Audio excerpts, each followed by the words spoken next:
안철수의 시간 일주일이 흘렀습니다. 그동안 굉장히 많은 일들이 있었는데요. 안철수 조폭, 안철수 딸, 안철수 신천지, 또 뭐 있었지? 안철수 유치원. 이런 것들이 이제 일주일 내내 그 SNS의 타임라인을 달궜었고, 그 외에도 굉장히 짜잘한 것들이 많았어요. 전혀 짜잘한 문제는 아니죠. 이 지금 얘기한 것들이 너무나 큰 문제였기 때문에 제가 상대적으로 짜잘한 것이라고 표현을 했는데, 당장 그 사드 입장 번복 문제라든가, 그렇죠. 그리고 이제 망월동 묘지를 갔을 때 5.18 묘지를 가서 거기에 이제 밟으라고 박아놓은 전두환 비석을 싹 이렇게 피해가지고 그랬던 사건도 있었고, 그 이희호 여사님께 이제 신년 인사를 하러 갔었다가 이제 그 이희호 여사의 발언을 조작해가지고 날조해가지고 이제 언론 플레이를 했다가 들통나서 그 녹취록 책임 당사자라고 이제 해고를 했던, 보직 해임을 시켰던 사람을 또 캠프에 중용시킨 그런 일도 있었고 너무나 많았어요. 일주일 동안. 마치 그때가 생각나는데 반기문 씨가 이제 막 귀국해서 소위 그 반기문의 반망진창 데모험을 막 하던 시기에 거의 그 정도의 밀도로 이게 계속 터지고 있는데, 네.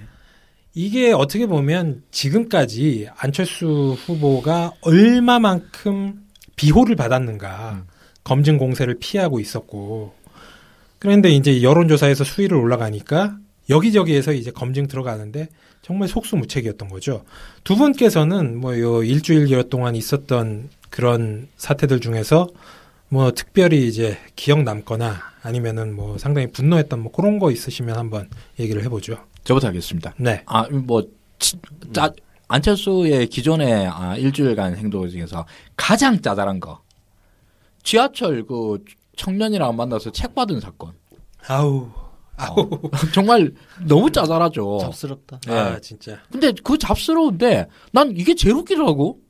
아니 그 전날 페이스북에 안철수 만날 거니까 질문할 거 있으면 얘기해 주세요 한 애가 정말로 안철수를 만나가지고, 네. 그러고 난 다음에 안철수는 책도 주고 서로 덕담도 나누고 그러고 헤어졌어. 그 학생이 초능력자였나 봐죠. 저 타임머신을 타고 왔던가 아니면 어떤 미래를 예측하는 예지력이 있었던 거 아닐까요? 그러니까요. 자, 이런 얘기를 나왔는데 다들 그걸 보고 일단 들켰잖아요. 예. 이게 이제 연출하고 하다가 들켰잖아. 들켰으면 그냥 알다시피 처음부터 얘기했다면 짜잘한 거잖아요. 그냥 우리가 연출을 했었는데 이래저래 했었다. 이러면 될 거 아니야.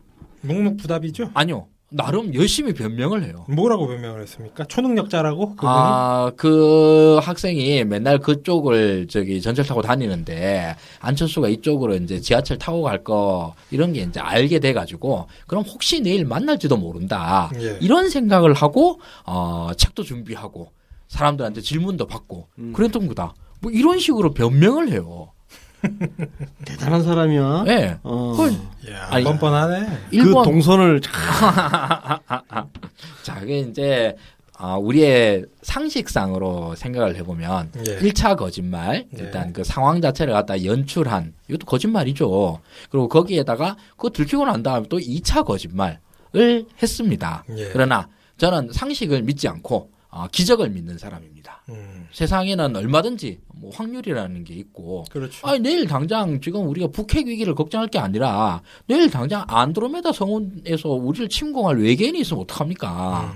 그런 확률도 0은 아니지 않습니까? 네. 마찬가지로 이 학생도 국민의당의 이 공식적인 해명과 같은 절차를 밟았을 수도 있다라고 생각을 합니다. 그러면 이 놀라운 뉴스를 왜 다들 대서특필하지 않는 겁니까? 정말. 이런 놀라운 예지력을 갖춘 청년이 나타났으면 지금 칼빈슨 홍가 항공모함 오고 그 북미 간 북중 간 이렇게 난리 나지 않습니까? 이 사태가 어떻게 될 건가를 예언하는 그런 예지력을 갖다 이 청년한테 물어봐야 될 거 아닙니까? 지구적인 대사건 아닙니까? 지금 미래를 예측하는 청년이 나타났는데, 근데 이걸 안 하네? 아니 그 청년을 이제 단독 인터뷰도 하고. 그러니까. 어떻게 그런 예지력, 신통력을 가지게 됐는지. 맞아요. 예. 뭐 사실 뭐 21세기에 토정 이지함 선생이 다시 재림한 거나 마찬가지인데 예. 이게 아무 일 없이 넘어가고 있다라는 게 이번 대선에서 좀 슬픈 일이라고 생각합니다. 뭐 그 학생이 뭐 그런 말 있지 않습니까? 간절히 원하면 이제 우주가 온 우주가 도와줘서 뭐 그랬을 수도 있습니다. 아, 와 진짜 얘기 들어보고 나니까 정말 찌질하다. 아, 잡스러워. 아니 뭐 학생은 솔직히 무슨 죄가 있겠어요? 저는 저희가 학생한테는 전혀 비난하고 싶은 거 학생은 없어요. 전혀 죄가 없고요. 그 잘못한 거 없고 그 걔네들이 그 정말 찌질하게 그렇게 하는 거죠. 그 권수영 원설위원님 같은 경우에는 뭐 어떤 게 기억에 남으십니까?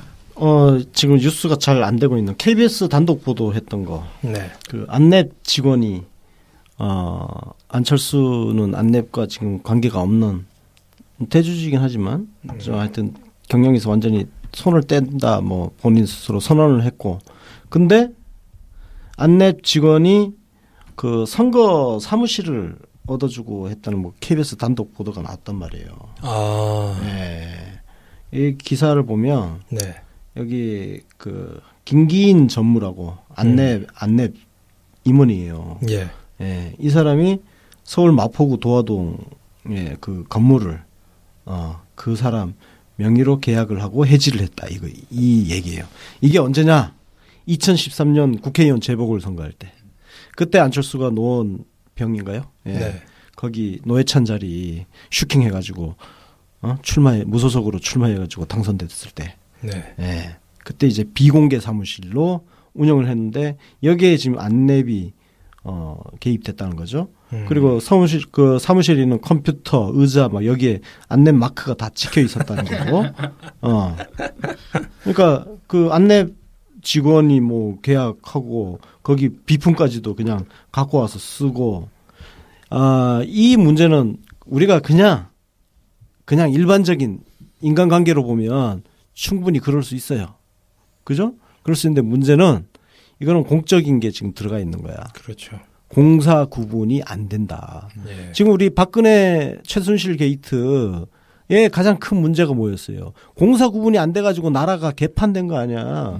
지금 이 안랩 KBS 단독 보도 이거는 그 문제인 거예요. 공사 구분이 안 되는 거. 근데 KBS가 이렇게 단독 보도를 하고 그럼 그 뒤에 다른 언론은 어떻게 했냐? 보도를 잘 안 하네? 몇 군데는 썼어요. 뭐 중앙일보, 뭐 국민일보 몇 군데 썼는데 역시 또 안철수 홍위병 노릇하느라고 저널리즘 본령까지 다 내팽개친 한겨레는 안 써. 기가 막힌다 진짜. 우리 남자 박근혜 씨가 아마 아직도 이거에 대해서 그 스스로 자성하는 게 없을 거예요. 들켜서 이제 짜증나네 이런 생각을 할 것 같은데 예. 안랩 직원 내가 여태까지 잘 알고 있던 사람 여기 와가지고 그 도와준 걸 갖고 왜 이 지랄이냐라고 생각할 것 같아요. 네. 짜증도 들켜서 짜증이 아니고 왜 이게 뭐가 문제야? 그러니까 왜 시비를 걸어? 이게 왜 기사를 왜 저렇게 써? 왜 뭐가 문제야? 그걸 짜증 낼 거야. 맞습니다. 남자 박근혜 씨가 할 생각 그냥 거의 예측이 돼요. 예. 내가 좋은 일을 하겠다고 내 주변에 있는 사람 와서 도와달라 한 건데 왜 그러는지 잘 모르겠다. 아니 뭐 내가 뭐 연설문 뭐 최순실한테 좀 뭐 컨펌 받을 수도 있는 거고 뭐 이런 거죠. 그러니까 그런 심리죠. 똑같은 심리. 한 건데 왜 이지랄이냐고. 이게 이제 뭐 그 안철수의 입장에서 보면 뭐 이렇게 뭐 개인적인 그거일 수 있지만 안랩 예를 들어서 안랩 주식을 갖고 있다고 생각을 해봐요. 내가 이거는 저 회사의 배임이에요. 배임. 맞아요. 배임이에요. 네, 왜 회사 재산을 걷다가 꼬라박어? 그게 그 김전무의 사적인 돈이겠어요? 그 계약금이나 뭐 이런 게? 그러니까 왜 그 사람이 자기 돈 쓸 일이 없지. 그러니까 그거 한번 그래서 그거 좀 그 사무실 임대 비용이라든지 이거 어디서 지출했는지 이것도 다 알아봐야 될 사안이거든. 그러니까요. 아니 안랩 김전무가 돈이 더 많겠습니까? 안철수가 돈이 더 많겠습니까? 김전무가 무슨 그렇게 돈이 많아가지고 회사 회장 그걸 갖다가 도와줘요. 그거를. 그러고 안철수 씨 당신 부자인 거 알아요. 그러고 부자들이 인색한 것도 알아요. 그런데 좀 작작 좀 합시다. 작작 좀. 그것도 당신 2012년도에 주식 팔아가지고 900억 먹었잖아. 900억. 현찰로 900억 있는 인간이 그 돈이 아까워가지고 안랩에 있는 의자 빼오고 비품 해가지고 그거 들고 오고 그거 렌탈하고 얼마 한다고. 참나. 그냥 자기 돈 쓰지. 그냥 자기 돈 써요. 아니, 참. 아니 자기 돈 지가 지 돈 쓰니까 사람들 다 좋아하고 그러잖아. 국민의당 당사를 갖다가 안철수 사비로 썼다고 그러니까 사람 다 좋아하고 아이고 그래 이제 안철수 돈 좀 쓰는구나. 다들 좋아하잖아.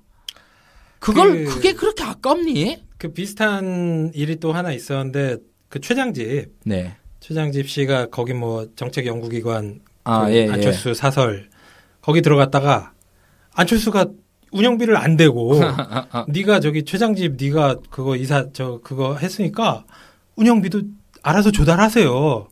그러니까 그냥 뭐 불과 몇 달도 안 돼가지고 그냥 나 못하겠다 하고 뭐 때려치고 간 거 아닙니까? 그뿐만 아니라 그때 그 안철수 재단에 재단 이사장으로 가신 그 여성 예전 원로 정치인 그분도 박모 여사님 그렇죠. 그분도 하다못해 차량 제공도 안 해가지고 어마어마하게 먼 거리를 갖다 지하철 타고 그 노인분이 왔다 갔다 하도록 몸도 편찮으신 분이 그렇게 하도록 만들었. 야 근데 안랩 얘기 나오니까. 제가 그래도 언론사에 있을 때 증권부장도 하고 뭐 하여튼 그쪽으로 그 기자도 하고 해서 주가에 관심이 많은데 안랩 주가가 안철수의 시간이 시작되면서 하락하기 시작했어. 그것도 대폭락이 오늘 보니까 한 7%인 거 빠진 것 같은데. 오늘은 많이 빠졌고 4월 3일, 4월 4일 이틀 연속 특히 4월 4일 날 엄청 빠졌네. 4월 4일이면 여러분 기억하시나요? 그때 양자 대결에서 막 1등 나오고 그랬던 시점이에요. 야, 이거 주식하는 사람들이 귀신 같아. 그때 이제 클라이막스 찍었다. 이제 안철수의 시간이 시작됐다. 그 주식 격언이 있어. 호재에 팔아라. 맞아요. 호재에 판 거야. 이럴 때 들어가면 그냥 바보 되는 거야. 그래서 그 뒤로 잠깐 반등이 그 다음날 반등이 일어나고 그러니까 4월 4일 날 37,200원 빠졌다가 그 다음날 반등으로 21,800원 올랐는데 그리고 지금 오늘하고 그러니까 오늘이 나흘째 지금 하락세야. 이거 주식 하는 사람들은 귀신같이 알아. 안철수의 시간이 끝나간다는 거는 지금 안랩 주식 시세가 말을 해주네. 이론이 이제 그 똑똑하고 영리한 주갤럼 사람들도 이제 주식으로 돈 번 사람은 하나도 없는 거죠. 뭐 사실 이번 에피소드 주제가 안철수의 시간이 뭐 얼마만큼 지속이 될 것이냐, 아니면 뭐 지금 끝났느냐 그랬는데, 지금 뭐 이 스포일러를 해버리셨어, 그냥. 이 정답이야, 정답. 이게 그냥 정답이야. 그러게. 아니, 어떻게 안철수가 잘 나갈 건데, 주식이 이럴 수가 있어, 안랩이. 만약에 대통령이 될 것 같으면은, 계속 더 뛰어야지. 아유, 갑자기 김이 빠지네. 지금 사실, 그냥 이거 안철수에 대한 호호를 다 버리고, 그 다음에, 진짜 냉정한 모든 감정을 배제하고 냉정한 어떤 정치 분석가 평론가 이런 자세로 돌아오면 사실 제가 좀 바람이 있어요. 바람이 있는데 안철수는 버텨줬으면 좋겠어. 그렇죠. 그냥 중간에 울면서 또 후보 사퇴해가지고 골 때려주지. 반기문처럼 되면은 안 돼. 그러니까 안 돼요. 최소한 선거 결과는 좀 보고. 그러고 이제 미국 가시는 게 좋을 것 같아요. 저는 지금 안철수 후보도 이게 사실 저희가 방송에서 물론 의견이 갈리는 부분도 있었지만 안철수 후보가 너무 폭락을 하게 되면 홍준표 만만치 않습니다. 그러니까요. 왜냐면 거기는 진짜 그 유시민 작가 말 맞다나 나라를 팔아먹어도 지지할 35% 쪽수로 따지면 약 820만. 저희가 선관위 선거 통계를 분석을 해본 결과 콘크리트가 820만 표. 여기 있는 후보이기 때문에 모르는 거예요. 그 안철수가 실제로 8%에서 35%까지 가는데 일주일 걸렸어요. 그렇죠. 그 35%가 8% 가는데 다시 일주일 걸릴 수도 있어요. 그렇죠. 그럼 이제 남은 거는 홍준표랑 유승민밖에 없는데. 그렇죠. 결국은 그냥 홍준표한테 몰빵 되는 거고. 그거 좀 걱정되는 거죠, 사실. 지금 현재 전국은 대선 국면은 당연히 이제 문재인의 독주 국면이고요. 그 다음에 여러 후보들이 도전하고 있는 겁니다. 근데 지금 다들 아시다시피 우리나라 대통령 선거는 상대다수 득표제이고요. 그러다 보면 국민들은 투표할 때 1등 할 가능성이 있는 후보한테 표가 몰릴 수밖에 없습니다. 그러니까 당연히 양강 구도로 정리가 돼요. 어떤 선거든지 간에 그렇죠. 요번 선거만 진짜 유달리 이상하게 문재인의 독주 국면들이 압도적이고 오래 가는 것일 뿐입니다. 그러니 당연히 기본적으로 전제로 깔려있는 그 대선의 운동판의 어떤 하나의 흐름은 양강 구도를 향한 움직임들이 에너지들이 계속 있어요. 예. 근데 문재인의 대항마가 누가 되느냐. 이게 계속 문제였던 거죠. 그래서 최초로 이제 문재인의 대항마로 호출이 된 사람이 반기문이었고, 그다음 황교안도 호출이 됐었고, 그러다가 이제 다 떨어져 나가고 이제는 이제 마지막으로 안철수한테까지 왔죠. 예. 안철수까지 왔는데 이게 무서운 게 뭐냐 하면 그 양강 구도를 형성하는 방법은 두 가지가 있습니다. 네. 첫째로는 그 정당 간의 연합에 의해서, 정당 간의 공식적인 연합에 의해서 여권 단일화를 하고 거기서 단일 후보가 선출되는 것이고, 그 다음 편에서는 그 사실상의 단일화라고 부릅니다. 공식적인 단일화에 대비한 사실상의 단일화. 여권 지지 성향의 시민들이 진짜 아름아름으로 이심전심으로 저 새끼를 이번에 찍자라고 결집하는 거. 예. 그게 이제 사실 안철수한테로 모였죠. 그 전에 다른 후보들 돌아다니는 거.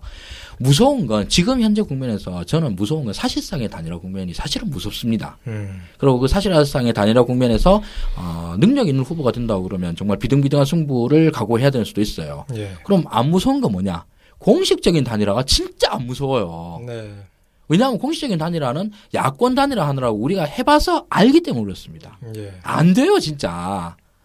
단일화 협상하는데 진 다 빼고요. 그 와중에 지지자들 다 지쳐 나가 떨어지고 진짜 환멸을 느끼게 만들어요. 예. 우리 이번 선거하면서 이거 팟캐스트 하면서 낄낄대고 웃는 것 중에 하나가 야권 단일화 그 꼬라지 안 봐도 되기 때문에 진짜 즐겁게 보고 있는 편이거든요. 예.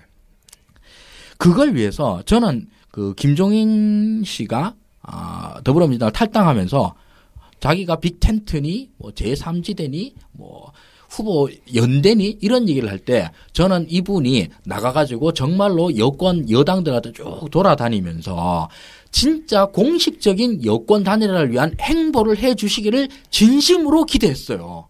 근데 지가 출마를 했잖아. 그것도 마찬가지예요. 지가 출마를 하면서 예.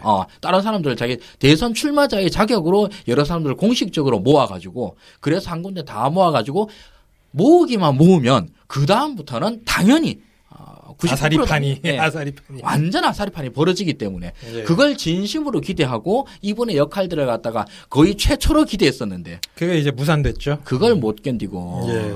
그래서 저희가 지난 에피소드에서는 이제 그 수류탄 표현도 썼었습니다. 김종인 할배가 이제 뭐 저쪽에 단일화 수류탄을 던질 수도 있다. 근데 이제 그 기대는 이제 물 건너갔고요.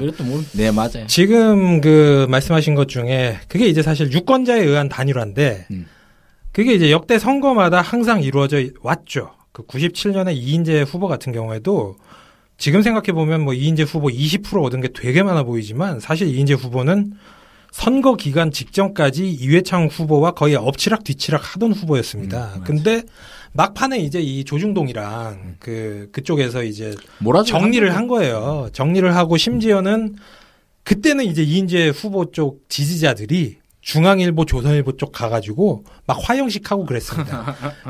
원래 이제 우리 선거법에는 대선 선거일 며칠 전부터는 여론조사 공표가 안 되잖아요. 근데 당시에 조중동이 뭐 김대중, 이회창 양강구도 속 뭐 이인재 추격 중 이런 식으로 판세를 갖다가 그냥 헤드라인으로 때려버리니까 그때 이인재 후보 쪽 입장에서 완전 미칠 지경이었죠. 그게 지금 안철수 후보를 언론이랑 여론조사 기관이 푸시를 하는 거랑 똑같은 상황이었어요. 그래서 그때 당원들 데리고 조선일보 규탄 앞에 가서 대회 막 시위했잖아. 그러니까요. 시위했어요. 그때는 희생자가 이인재 후보였는데 그래서 이인재가 진짜 조선일보한테 시위하는. 근데 지금도 마찬가지로 안철수 쪽 지지자들도 아마 곧 그 상황에 몰릴 겁니다. 그렇지. 원래는 지금 희생자는 이제 사실 홍준표 후보예요. 그렇죠. 여태까지는 홍준표. 예, 여태까지는 홍준표 후보인데 이게 뭐 앞으로 가면 또 모르는 거예요. 아니 홍준표 입장에서는 진짜 지금 상황이 짜증나고 열받는 상황이야. 왜냐면 자기는 자기 그 당을 배신한 적이 없거든. 그러니까. 배신한 적이 없는데 자기한테 지금 이인재 포지션을 요구하는 거야. 요구받는 거야. 네, 맞아요. 그럼 너 제2의 이인재 되지 마라. 알아서 짜져라. 뭐 이런 상황인 거지. 그게 조선일보 김대중 씨가 칼럼으로 썼잖아요. 제목이 아주 화끈합니다. 문재인 아닌 것 것들의 연합. 그리고 문재인 아닌 것들의 연합으로 누가 되느냐? 그건 연합으로서 한 명만 선출하는 건데 여태까지는 안철수였어요. 홍준표가 아니라. 네. 근데 이게 애매한 게 사실 97년은 교통정리가 쉬웠던 게 어찌됐든 당시 집권 여당의 공식 후보는 이회창이었고 그렇죠. 네. 아무리 뭐 병역비리 이런 게 있어도 그 정통성이 이제 있었는데 요번에는 애매한 게 안철수가 무슨 저쪽에 있었던 사람도 아니고 그 애매한 거죠. 참. 2012년 생각해봐. 지금 안철수 뭐 검증할 필요 없어. 왜냐면은 그냥 2012년도에 그 보수 언론 조중동을 비롯한 보수 언론이 썼던 기사만 다시 다 갖고 오면 돼. 저는 이거 아까 제가 농담처럼 문재인의 4대 게이트, 5대 게이트 그랬지만서도요. 그 안철수의 게이트로 하면 한 180 게이트쯤 될 겁니다 아마. 108 번뇌처럼 뭐 108 게이트 뭐 108 게이트 이렇게 될 겁니다. 그러니까요. 지금 이게 불과 일주일 만에 이렇게 쏟아져 나왔는데 책 몇 권이야, 책 몇 권. 아직 대선 깁니다. 아직 3주 넘게 남았어요. 근데 그러니까요. 계속 터진다고. 이게 그러니까. 여태까지 검증이 안 됐던 게 한꺼번에 후루룩 터지기 때문에 반면에 문재인 후보 같은 경우에는 지금 6년째 검증 당하고 있습니다. 그러니까요. 그러니까 하도 깔 게 없으니까 5년 전에 이미 다 해결된 사안 5년 전도 아니야. 거의 10년 전이죠. 문준용 10년 씨 전이죠. 같은 경우에는 문재인 10년 전이죠. 그때 뭐 다 이명박 정권 하에서 결론이 났던 사안이고 아니, 나 이게 또 이 얘기하니까 갑자기 올라 막 또 올라. 오른 게 생기는데 네. 안철수가 국민의당 대선 후보 딱 되고 나서 그랬잖아. 문재인의 시간이 가고 안철수의 시간이 시작됐다고. 그래서 내가 페북에다가 안철수의 시간, 안철수 검증의 시간이 시작됐다. 근데 문제는 그때부터 이제 검증이 시작된 건데 그때 경향신문에서 사설을 정책 네거티브 하지 말고 정책 경쟁이야. 아니 이때까지 문재인은 검증을 받았는데 이제 안철수 검증을 해야 되는데 네거티브로 몰아버리네? 아니 씨발 격투기 하는데 12라운드까지 11라운드까지 지네들이 졸라게 주먹 날려놓고 12라운드 돼가지고 이제 우리가 때리려고 그러니까 폭력은 나빠. 뭐 이런 식인 거예요. 어처구니가 없는 그리고 거지. 그 검증에 대해서 네거티브라는 굉장히 네거티브한 딱지를 딱 붙여놓고 이전 투구. 네, 맞아요. 그래서 이 뭐 대선 선거가 뭐라고 막 나 그 페북에 보면 그런 막 선거판 더러워 어쩌고 하는 이런 진짜 못난 사람들 보고 있으면 우리 선비님들? 아니 원래 이건 당연한 거야. 이거는 소리 없는 전투예요. 우리가 말로써 하는 전투야. 이 네거티브 전쟁에서 패배하면 트럼프 같은 대통령 만듭니다. 예. 아니 그리고 이거는 네거티브가 아니라 검증을 안 하면은 이건 검증의 의무예요. 당연한 거를 넘어서 의무인 게 우리가 박근혜를 대선 때 검증을 제대로 못 해가지고 지금 이 모양 이 꼴이 된 거예요 나라가. 그때 최순실, 최태민 이런 거 제대로 못 파헤치고 그래가지고 그때 언론 놈들이 입국 닫고 있고 그리고 새누리당의 김무성 지금 바른정당으로 싹 다 도망친 것들. 김무성, 유승민 이런 것들이 그거 몰랐겠습니까? 특히 이명박 이거 다 알고 있으면서 딱 입쳐닫고 있었던 거 아니야. 그러면서 국정원까지 다 동원시키고. 아니 뭐 이명박이야 뭐 그 당사자니까 뭐 그렇다 치고. 곧 이명박의 시간도 올 겁니다. 이명박의 시간도 얼마 안 째깍째깍 돌아가고 있습니다. 그러니까 거꾸로 매달아도 저 시계는 가네요. 네거티브 이전 투구 싫어하는 우리 경향신문에 저도 제안 하나 말씀드릴게요. 너건 하지 마. 너건 하지 말고 너건 정책만 해. 정책 열심히 해. 나 안 말릴게. 정책 열심히 해. 네 하나 없다고 해서 뭐 큰일 안 생기니까 너가 하기만 해봐라. 네거티브니 나발이니 검증이니 이런 거 하기만 해봐라. 참 그러고 보니까 이번에 한겨레가 워낙에 아싸하게 진짜 막 빨개 벗고 난리를 치니까 상대적으로 경향이 뭐 이렇게 약간 큰 문제가 없는 듯한 상대적으로. 예. 근데 그렇다고 또 잘하고 있는 건 아니고 그냥 이제 좀 몸을 사리는 뭐 그런 느낌이 들긴 해요. 예. 아니야. 그거 자체가 굉장한 반칙이지. 예. 이제 안철수 검증의 시간이 시작됐는데 그때 네거티브 하지 말고 정책 경쟁하라. 이거는 그 검증을 하지 말라는 이야기잖아. 그러니까. 그 자체가 반칙이지. 그래서 너가 제대로 능력이나 되면 우리도 정책이나 얘기하겠어요. 근데 니네들이 정책에 대해서 뭐 언제 얘기를 하고 언제 아니 관심을 어제 가졌다고. 단설 병설 나온 거 그것도 정책이잖아. 그게 정책이죠. 그 정책에 당연히 대해서 정책이죠. 누군 뭐 했는데 진짜. 네. 야, 그러면서 네거티브는 지들이 하더라. 무슨 네거티브인 줄 알아? 예. 저 10일인가? 그때 그 국군 기무사령부 출신 그 장군 출신들 영관급 출신들 22명이 문재인 지지 선언을 했어요. 예. 성명서. 대한민국 안보를 생각할 때 예. 문재인이 안보 대통령으로 적합하다 해가지고 그 막 별 2개짜리 소장들부터 해가지고 지지 선언을 했단 말이야. 근데 경향신문이 이걸 까네? 왜냐면 뭐 정치적 중립성 운운하면서 아니 군대 제대한 사람이 정치적 중립 지켜야 되는 거야? 누구나 지켜라 이 새끼야. 무슨 현직 장성이 지지선. 그러면은 뭐 그러니까 현직 장성이 아니잖아. 예비역이잖아. 예비역이 무슨 정치인 지지 선언하는데 무슨 정치적 중립성을 미친 것들 아니야? 경향 누구나 좀 정치. 그게 네거티브야. 그게. 그렇죠. 흑색 선제. 그게 네거티브라고. 말도 안 되는 거를 말이 되는 것처럼 구라를 치는 게 네거티브지. 어디서 네거티브하고 자빠졌어요. 근데 진짜 이거 안철수는 이게 뭐 게이트가 너무 많다 보니까 우리가 좀 차분하게 정리를 해야 될 텐데. 네. 이거 뭐 하다 보니까 이거 나오고 저거 나오고 해가지고. 정리하고 있는 와중에 뭐가 또 나오죠. 그러니까요. 네.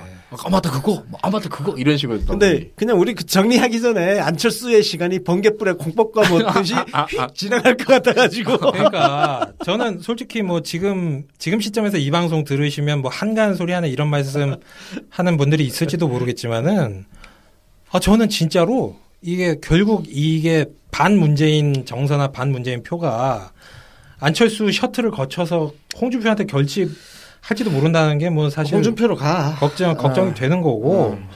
가게 되면 이제 2인제 포지션이 예. 이제 홍준표에서 안철수로 넘어가지. 그러니까. 그러면 그때 그 시점부터 이제 조중동의 융단 폭격이 이제 왜 죽이려면 확실하게 죽여야 표를 저쪽에 확 몰아줄 수 있거든. 그렇죠. 이쪽으로 표 갈리면 안 되니까. 이 뭐 한 1, 2주 후면 우리가 여태까지는 이제 시민들이 안철수를 검증을 했었는데 이제는 진짜 안철수 그렇게 완전히 그냥 뭐 되는 모습 보면서 멘탈 부서지는 거 구경할 날이 저거 후보 사퇴 하면 안 되는데 막 이래야 될 날이 올 수 있어요. 그러니까 이게 저기 후보 사퇴 아니고 여권의 보수 대연합 이게 아까 2개 얘기했지 않습니까? 3대 연합으로 멘탈 붕괴로 인한 눈물의 보수 대연합이 이루어지면 어떡하나.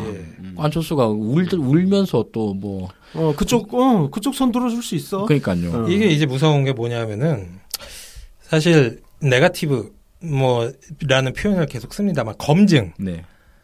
검증에 취약한 거는 안철수 같은 후보가 검증에 취약하지 완전 쥐약이에요. 그렇죠. 그래서 반기문 후보가 그렇게 한 방에 훅 간 거고 하여튼 새롭게 떠오르거나 뭐 이렇게 뭐 좀 여도 야도 아닌 애들이 검증 공세에 취약한 거지 이명박이나 홍준표 이런 애들한테 검증해봤자 사람들이 기대하는 게 없기 때문에 맞아요. 사실 그때 되면 우리가 난감을 한 게 만약에 이게 홍준표랑 양자구도가 되잖아요. 네.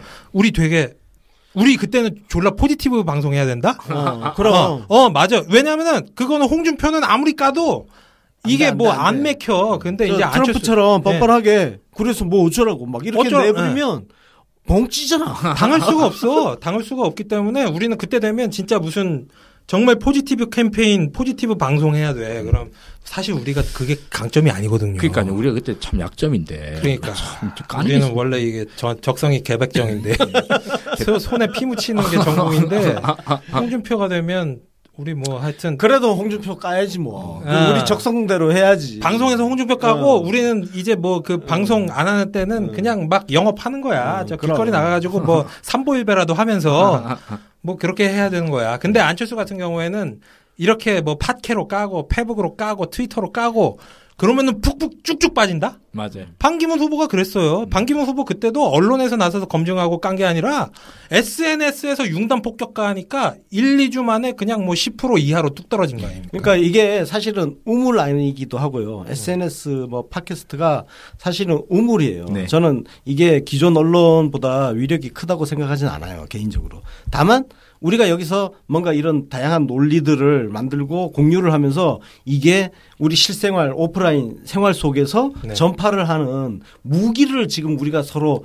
장착을 하고 공유를 하는 거야. 일종의 저 진지 같은 거죠. 진지. 그렇죠. 예, 네. 진지가 이제 구축이 된 거고. 그래서 우물 아니라고 무시하지 말라 이거지. 예. 어. 그 저 당장 이렇게 보이는 게 예를 들어서 최근에 JTBC 뉴스룸 같은 경우에 사실 JTBC 뉴스룸 그리고 손석희 사장이 탄핵 국면에서 거의 국민적 영웅 대접을 받았다가 최근에 뭐 공교롭게도 홍석현 씨가 이제 그 사퇴를 하고 대선 출마 의지 또는 현실 정치 개입 여부를 밝힌 다음부터 뭐가 좀 이상해. 그 전에 뉴스룸이 아니고 그 전에 JTBC가 아니야. 그랬었는데 융단 폭격을 가했습니다. 그러고 시청률이 작살났지. 작살이 났죠. 7%대에서 2%대까지 떨어졌으니까 오. 어마어마한 거야. 예, 완전히 그냥 거의 망하기 직전까지 간 거예요. JTBC가. 그러니까 그 직후에 다시 논조가 바뀌더라고요. 이게 무서운 점입니다. 이게 말 그대로 시민 주권 운동인 그렇지. 거예요. 시민이. 지금 우리가 하고 있는 것도 시민 주권 운동이에요. 예. 네. 그 주권을 찾고 이게 일종의 소비자 권리 찾기 운동입니다. 네. 예. 그 예를 들면은 손석희 사장 얘기가 나왔으니까 그런데 홍준표가 JTBC 나가가지고 완전 작살이 났잖아요. 이걸 지금 방송이라 하고 있나? 완전 초대형 방송 사고죠. 네, 방송 사고 수준으로 나갔는데 아무 변화 없음.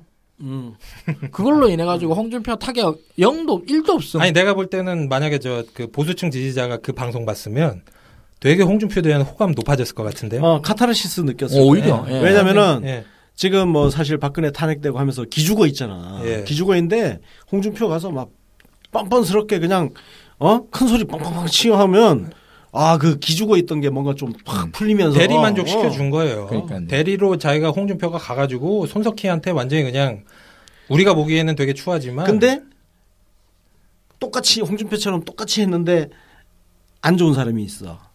박지원?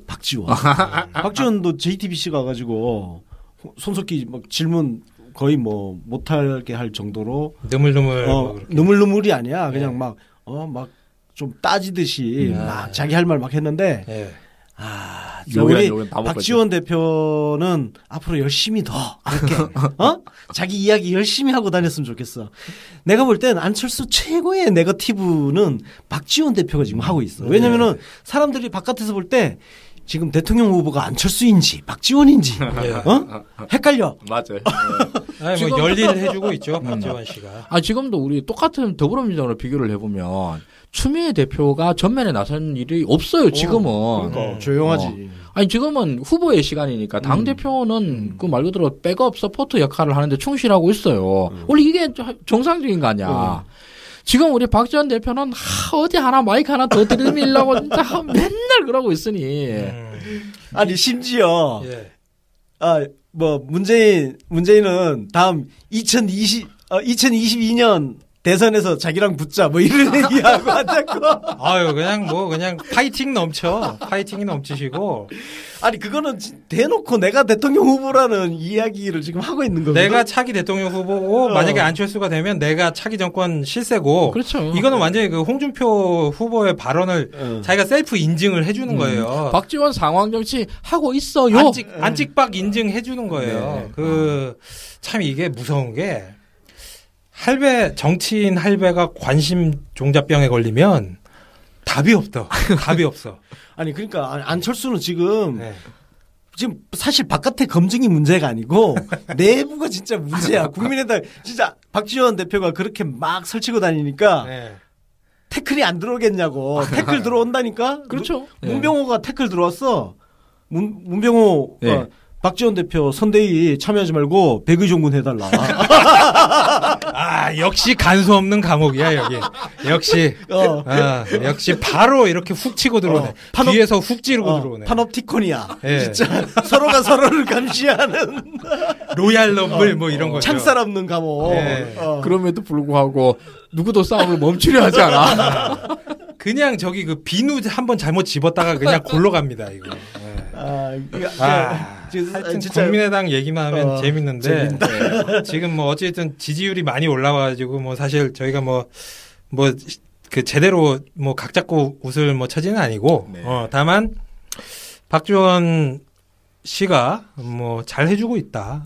그리고 이제 그 영남 쪽, 네. 소위 말해서 홍준표 쪽을 지지할 만한 영남 쪽 보수층 유권자들에게 있어서는 박지원 씨에 대한 비호감이 굉장히 높습니다.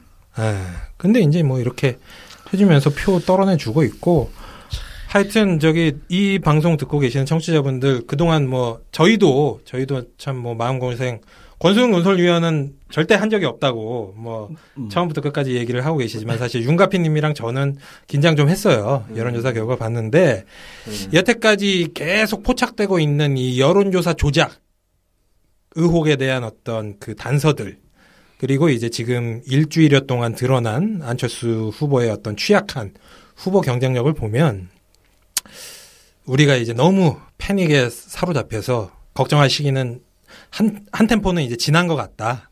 예, 그래서 다시 이제 평정심을 찾고 열심히 선거운동하면 될 것 같다는 뭐 그런 느낌이 듭니다. 그러면은 뭐 저희가 또 뭐 김종인 얘기도 하고 이것저것 얘기도 하고 오랜만에 반기문 얘기도 하고, 반기문 얘기 오랜만에 하니까 되게 재밌네. 되게 재밌는 캐릭터였네. 그런데 참 조금 전에 선대위 얘기했는데 국민의당이 어찌됐든 그 난리 속에서도 박지원하고 손학규 투톱 공동 선대위원장 선출했다는 소식이 예, 들어왔습니다. 이게 원래 저기 뭐 잘 되는 집은 뭐 좀 잘 되고 있는 상황이라서 우리 만덕산 형님이 뭐 좀 이렇게 기어 들어왔네. 예, 이게 3연속 경선 패배, 경선 2위의 아이콘 아니겠습니까? 우리 손학규 씨. 뭐 앞으로의 어떤 구도가 어떻게 전개될 거라고 보시는지. 저는 일단 지금 대선 후보 등록이 15일, 16일이에요. 예. 이틀간. 예. 그리고 일단 안철수 의원 같은 경우는 이번에 의원직 사퇴를 하고 대선 뛰겠다. 예. 그렇게 이제 배수진을 치고 있는데 그 시점에 안철수의 시간이 끝나지 않을까. 예. 본격적으로 뭔가 하락세, 일단 여론조사 그게 뭐 인위적으로 만든 것이든 어쨌든 예. 하락할 것이다. 한 가지 마지막으로 하고 싶은 말은 그 바람이라는 건 말이에요. 바람도 뿌리가 있다는 말씀드린 거는 자기 능력으로, 자기 힘으로 만든 바람이라야 에너지를 계속 모아가면서 외부 에너지도 흡수해가면서 강력한 태풍이 되는 거예요. 그게 아니라 외부에서 인위적으로 만들어준 그 바람이면 나의 에너지가 되지가 못해요. 바깥에서 오히려 내 에너지를 이용하려는, 지금 상황은 그렇잖아요. 바깥에서 안철수가 갖고 있는 뭐 7에서 8%의 그 에너지를 활용하려는 사람들이 득실득실 거리는 거예요. 그런 상황이다. 그러면 오히려 안철수는 갖고 있는 에너지를 모두 소진을 하고 소멸되어가는 그런 과정을 거치지 않을까. 예, 그렇게 보고 있습니다. 예. 저는 이 자리에서 와서 그 소위 이제 여러분들이 SNS나 인터넷 뭐 등등등에서 보다 보면은 그 잘난 체 병에 걸린 사람들이 많아요. 근데 저도 잘난 체 병에 걸려 있어요. 예. 근데 저도 그러는데 하수상은 잘났어. 감사합니다. 근데 이 사람들이 이제 나름 재밌게 할 수도 있는데 참 꼴보기 싫은 것 중에 하나가 누구를 까면서 이렇게 저 새끼보다 내가 더 잘났으니까 내 잘난 걸 알아줘. 뭐 이런 마인드들이 보이는 애들이 사실은 뭐 거의 대부분이에요. 이런 분들이, 이런 환자분들이 요 근래에서는 또 정치의 계절이잖아요. 대선이고. 이러다 보니, 자기 잘남을 주체를 못 해가지고 맨날 하는 일들이 문재인 캠프를 까요. 이 새끼들 이런 것도 안 하고 지금 현재 이게 필요한데 뭐 이런 얘기를 많이 하고 그럽니다. 그런데 그 공갑장에서 윤가피 선생이 얘기했다시피 문재인 캠프는 말도 못하게 훌륭합니다. 뭐 이런저런 게 있는데 뭐가 잘했냐? 1. 사고가 안 터졌어요. 정말 큰 거죠. 네, 사고 안 터졌고 그 사고 안 터진 거의 결과로 지지율이 계속 고공행진을 하고 있습니다. 이것만 보면 잘하고 있는 거지. 뭘 더 잘하라는 말입니까? 그러니까. 예. 이 정도만 하면은 여러분들 그렇게 잘 나가는 것 같으면 가서 문재인 캠프 욕할 시간에 누구 회사 그렇게 잘 나가게 한번 해보라고. 누구 회사는 이런 사고 안 터지냐고. 그러니까. 그리고 그 얘기하니까 내가 참 웃기는 게 자기들은 이런 SNS 상에서 정치 이야기하는 시민들을 까면서 우월감을 드러내는 참 한심한 소아병적인 그렇게 한심한 애들이 없지. 진짜 최고로 한심한 거거든. 차라리 문재인 캠프 막 이렇게 까면서 나름 책사놀이하는 그게 차라리 낫지. 하물며 시민들이 뭐 이러쿵 정치에 대해서 이러쿵 저러쿵 하는데 그 시민들을 또 까는 사람들이 있어요. 그거 보면 너무 한심해가지고 그렇죠. 너무 유치해가지고 그런데 지금 여기 와서는 이제 그 강팀의 조건이라는 걸 한 말씀드리고 싶어요. 우리는 지금 선거를 치르고 있지 않습니까? 선거인데 이 선거에서 이기기 위해서는 뭐가 필요하냐? 저는 세 개가 필요하다고 봐요. 첫째로 가장 중요한 건 그 1번 중에 1번인데 1번은 후보입니다. 후보가 훌륭해야 됩니다. 소위 말하는 깜냥이 돼야 된다고 그럽니다. 제가 안철수에 대해서 걱정하지 않았던 건 이 바로 1번 후보에 대한 절대적인 신뢰가 있었기 때문입니다. 예. 안철수는 깜냥이 아닙니다. 반기문도 마찬가지로 깜냥이 아닙니다. 그래서 걱정하지 않았습니다. 두 번째로는 캠프가 있습니다. 캠프는 후보의 중요성에 비하면 약 한 1%쯤 될 겁니다. 네. 하나도 안 중요해요, 사실은. 그렇죠. 사고만 안 치면 됩니다. 사고만 안 치면 되는데 안철수의 캠프는 5만 사고란 사고는 다 치고 다닙니다. 네.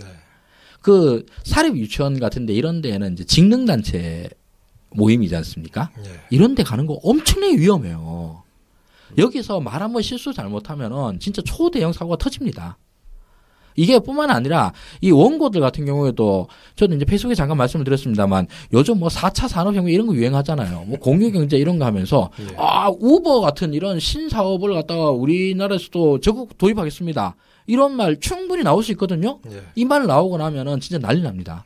전국의 택시 운전사들 그냥 다 작살이거든요. 그렇죠. 그럼 다 빅마우스들 아니에요. 택시만 탔다 그러면 그 소리 한 후보를 갖다 다 까게 됩니다. 안철수 캠프에 정책 제안할까? 그 좋죠. 우버 뭐 이런 뭐 거. 네. 에어비앤비 해가 갑자기 여관 좁아도 난리 나고 막 이런 수가 있습니다. 예. 근데 이런 것들을 걸러내 줄 수 있어야 돼요. 캠프가. 네. 그런데 이게 어떤 의미에서 이런 거 같은 경우에는 지금 이제 예상할 수 있는 거니까 할 수 있어요. 그런데 사고는 예상할 수 있는 데서 터지는 게 아니에요. 그렇죠. 진짜 상상도 못하는 데서 갑자기 날아와서 돌이 날아와가지고 뒤통수를 치는 수가 있거든요. 그럼 여기서 중요한 게 있습니다. 세 번째는 지지자들입니다. 지금 어제 안철수 사고는 유치원 사고는 이거는 일단 후보가 허접해가지고 이 발언이 가져올 의미를 전혀 이해 못했어요. 캠프는 자기 후보를 갖다가 그런 말 그대로 화염불 용암이 콸콸 쏘는 지옥불 한복판으로 후보를 밀어 넣은 거예요. 예. 세 번째, 지지자들이 이 부분에 대해서 후보를 전혀 지켜주지 못해요. 지금 안철수 지지자들이 여기 와서 무슨 커뮤니티에 와서 말만 한번 해보십시오. 완전 다 작살이 나죠. 지금 실제로 몇 명이 네. 뭐 맘카페 같은 데 가서 되도 않는 소리 하고 있다가 작살이 나고 있습니다. 작살이 나죠. 실제로. 진짜 그 양반들 끝나고 난 다음에 이번 선거 끝나고 난 다음에 꼭 정신과 상담 같은 거 받으면서 치유의 시간을 좀 가지셔야 될 겁니다. 말 그대로 심리적 상처를 많이 받으실 거예요. 예.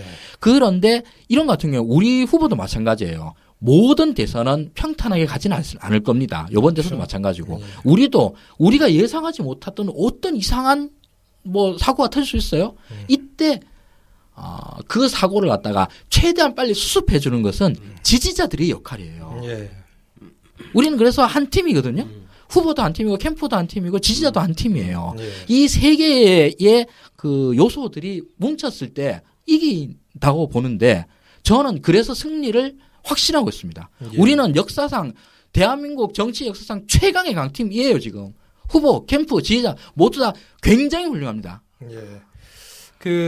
제가 이제 정리를 하고 마치자면 방금 전에 말씀하신 내용대로 하자면 우리가 강팀이라는 데는 이견의 여지가 전혀 없습니다. 예. 저는 되게 감동적인 순간이 있었는데 너무 많지만 그 중에 최근에 떠오르는 장면을 얘기를 해보자면 문제의 KBS 조작 여론조사가 사실 우리 정도 되면은 엠바고라고 붙여져가지고 다 정보가 입수가 됩니다. 예, 다 알고 다 눈 가리고 아웅하는 거예요. 다만 우리가 발설을 안 할 뿐이지. 그거를 하면 위법이니까. 그리고 도의도 아니고. 하지만 다 알고 있는데 이게 나도 알고 저 사람도 아는지는 전혀 몰라요. 내가 안다고 해서 하성주 소장님이 안다고는 모르는데 거의 동시에 페북 뉴스피드에 오늘 여론조사 발표될 것인데 절대로 동요하지 마시라고.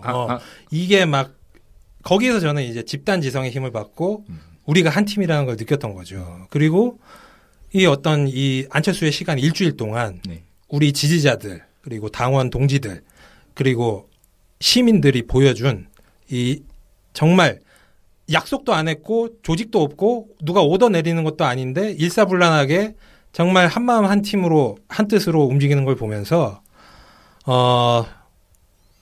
자신 있다. 이길 수 있다. 이런 마음을 가지고 앞으로 쭉 갔으면 좋겠고요. 저희가 뭐 어찌됐든 지금 뭐 여기 스튜디오 사정도 있고 해서 마지막으로 뭐 짧게 인사 한 말씀 드리고 그 정리를 하도록 하겠습니다. 네. 안철수의 시간은 곧 끝납니다. 예. 소장님. 이제 우리 시대가 옵니다. 예. 라임 좋다. 예.